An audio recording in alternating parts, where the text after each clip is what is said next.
But anyway, Adam, we're watch guys. We are. What are you wearing today? Which watch? Watch check. I'm not wearing a watch. Dang. Love that. Love that. And it's funny because you came to me and you were like, how do you feel about talking about watches on the podcast? And I was like, yeah, sure. I assumed you would wear a watch. I know. Nice. Oh, well. Okay. Well, Garmin has a new one, the Forerunner 165, which I actually kind of like. It's pretty sick. Normally, Garmin watches are very expensive. Like the one that I wear right now is the Phoenix 7 Pro Sapphire Solar something edition. Jeez. Adds 7 more adjectives to the name, and it's like $800, which is ridiculous. The one that Andrew's wearing is $1,000. The Apple Watch Ultra is $800, right? Okay. I think the one I'm using currently is $800 because it's not the solar version or something. Okay. But Garmin watches are super expensive. They're crazy expensive. That's the point. So like this one that's coming out now is $249 for the regular Forerunner 165, and $299 for the Forerunner 165 Music Edition. I think music something. Basically, the music. The only difference is you can put music on it. I don't know why that's like a separate thing, but okay. Yeah. But either way, $249, $299 is really good. That's crazy. Yeah. And it has like a 1.2-inch AMOLED screen, which looks pretty good. Judging from the videos I've seen, because I've watched a ton of YouTube videos about this thing, because all the reviews dropped yesterday. I think the biggest differentiator in a lot of Garmin watches to me are the ones that have the AMOLED screens and don't. I agree. They just look so much better when they're AMOLED. Yeah, mine doesn't have. I think my watch looks so much better. It does. Yeah, thanks for rubbing that in here. It's so much better yours. Yeah. But yeah, so the AMOLED screen is actually like really nice. And then this one, so the Forerunner series in general is Forerunners. And oh, sorry. Hold on. Wait. Uh-oh. Oh, no. Oh, wait. He's going for it. Nice. There it is. He's getting it. But yeah, so it's Forerunners. They have a bunch of different like options. There's the 965, I think is one that they have. That's like the higher end one.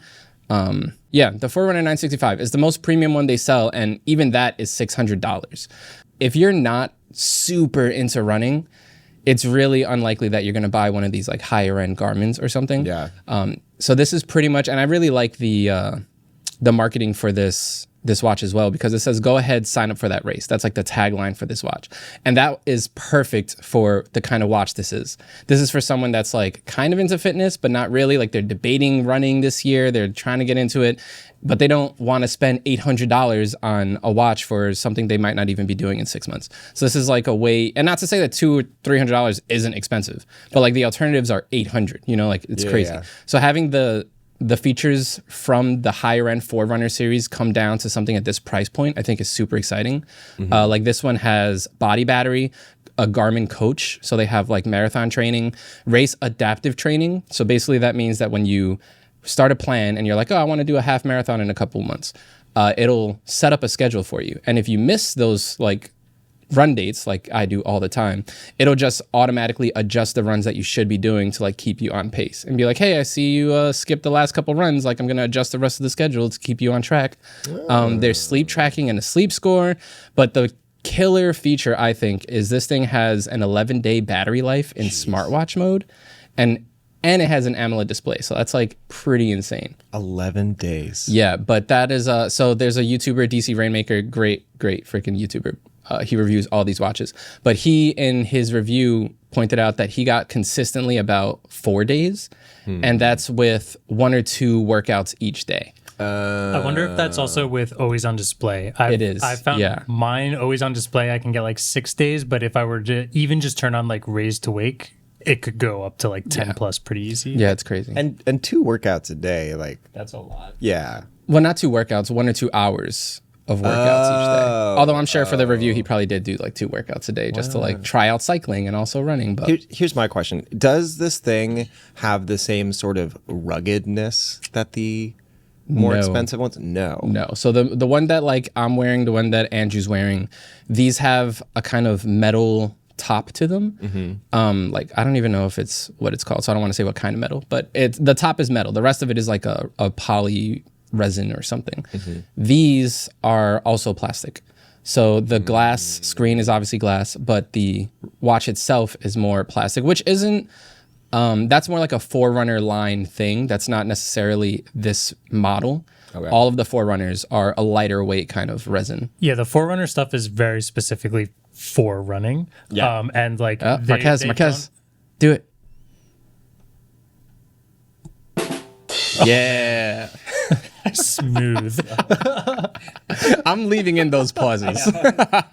I'm working on it. But so like they definitely aren't trying to adapt to the like ruggedness of some of the more GPS focused like hiking trail running kind of things. Okay. But that's why they can get the price down. And still I think an AMOLED screen, it's not going to be any less durable than like an Apple Watch or a Galaxy Watch or something. But yeah, it's not at the level of the super high end like go camping or hiking or backpacking with these. Sure. Mm-hmm. To me, I feel like that was the thing that would really set it apart from the Series 9, right? Like if you could take it outdoors and not have to worry about it. But I don't know, man, for that price. It's pretty good. Pretty cool. They're also still pretty rugged. Like the Forerunners, you could still slap them around. You might like crack a screen if you hit a rock or something, but hopefully you're not. I bet it's more durable than the curved edges on like an Apple Watch that are glass as well. That's always like a worry I've had, and I've cracked ones there before too. Basically, long story less long, this is like a pretty great entry level running watch, which is like rare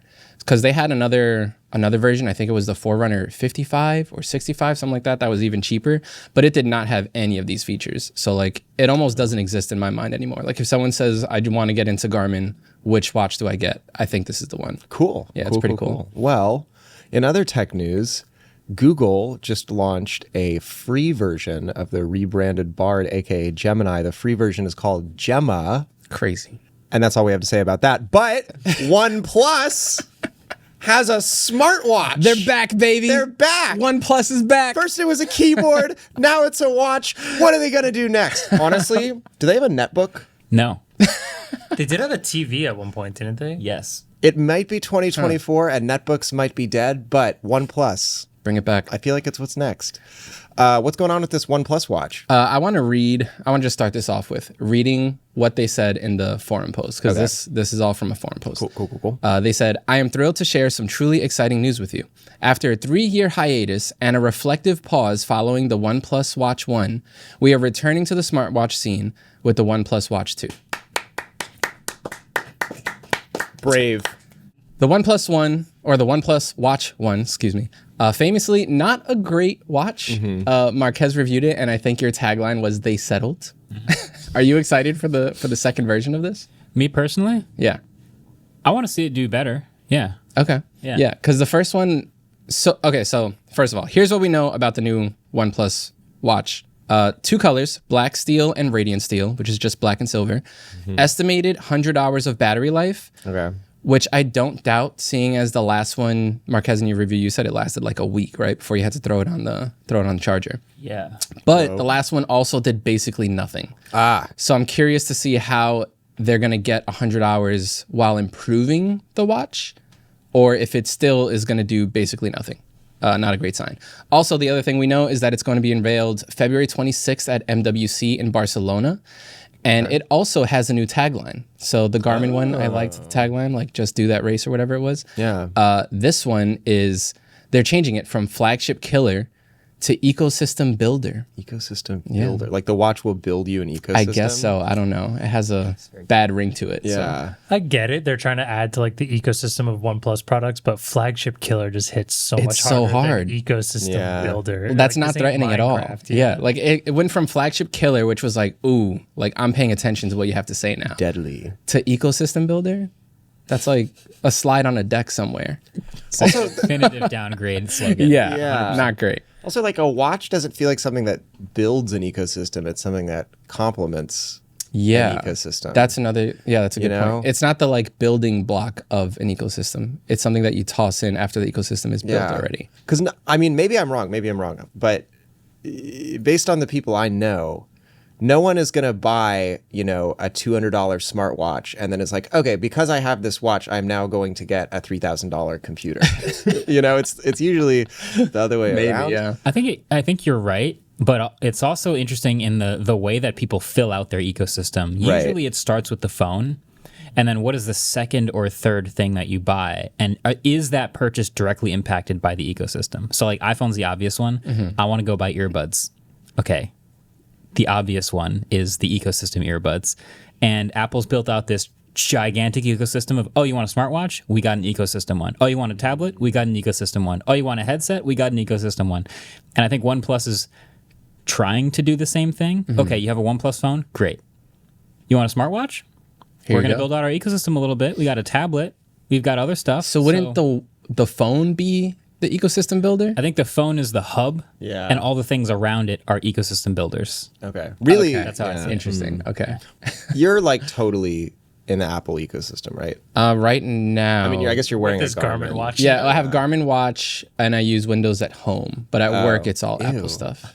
What do you mean? Windows use is great. Windows at home? The world uses Windows, Ellis. Adam and I chat on MSN Messenger when we're at home. No, you don't. No one chats on MSN Messenger. Not anymore. I'm trying. Well, I was just thinking because I feel like I actually might have. I went sort of a zigzag route through the Apple ecosystem. I think because I switched to Mac in middle school. Never looked back. Never ever even once looked back. Switched to Apple in middle school. Got an iPhone. Switched off of Android in high school. Wait, so you had an Android phone? I thought that your first phone was iPhone. No. What was your first Android phone? My first Android phone. I had two Android phones. The first one was a Samsung with a slide-out keyboard, a slide-out horizontal keyboard. Nice. I can't remember what it was called. Doesn't matter. The second one was a Kyocera Rise. That thing rocked. Yeah, that's cool. Yeah, I still have the Kyocera Rise. That was really fun. Nice. And then I got a 4S. The good one. Yeah, but then it was like a long time, and then I think it went AirPods, then iPad, and then I started borrowing an Apple Watch from here, but I still haven't owned one. I don't know. Maybe that's not that weird. Maybe that was like a totally boring story we'll just cut from the podcast. What an exciting story, Ellis. Yeah. Wow. We were talking about this before we recorded. I half feel like Apple invented these levels. If you don't hit like and subscribe right now, that light is going to kill Adam.